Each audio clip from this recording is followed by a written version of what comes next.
sa bisan unsang mga pulong o mga sinultian nga manggula sa atong mga ngabil o sa atong mga binuhatan o sa atong gipangbuhat. Dili gyud nato kalimtan kanunay ang pagpasalamat bisan unsa nga sitwasyon gidangat sa atong kinabuhi. Bisan unsa pa na kagamay o kadako nga moabot sa atong kinabuhi ato ng pasalamatan sa Ginoo.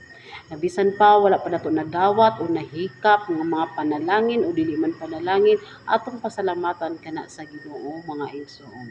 Kay diha nga pamaagi mao kani gikahimut-an sa Ginoo sa iyang mga katawhan nga mapasalamaton kanunay ang kasing-kasing.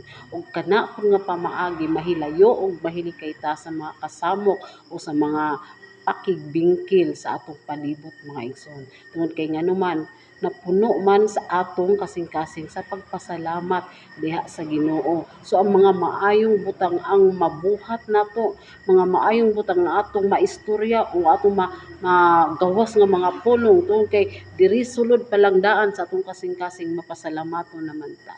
So ang atong pakig-uban sa atong relasyon, sa atong mga palibot, sa atong pamilya, mabatunan gyud nato ang maayong relasyon. Mabatunan gyud nato ang kalinaw, kahapsay, order ang atong mga kinabuhi. Tungod kay mapasalamaton man ta. Kay kung mapasalamaton ta kanunay ang atong kasing-kasing puno sa pagpasalamat, mga maayong butang ang mo resulta ni ana mga igsoon.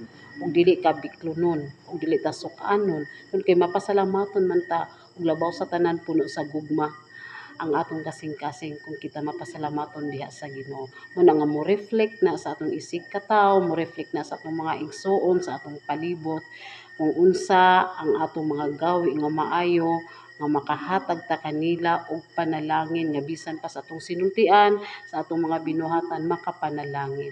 Mahimo tang panag-ingnan tungod kay mapasalamaton man ta kanunay. Dal-on gyud ta sa mga maayong butang sa atong mga kinabuhi ug mahimo tang mauswagon tungod kay mapasalamaton man tang daan nga bisan wala pa nato nadawat, nagpasalamat na ta sa Ginoo.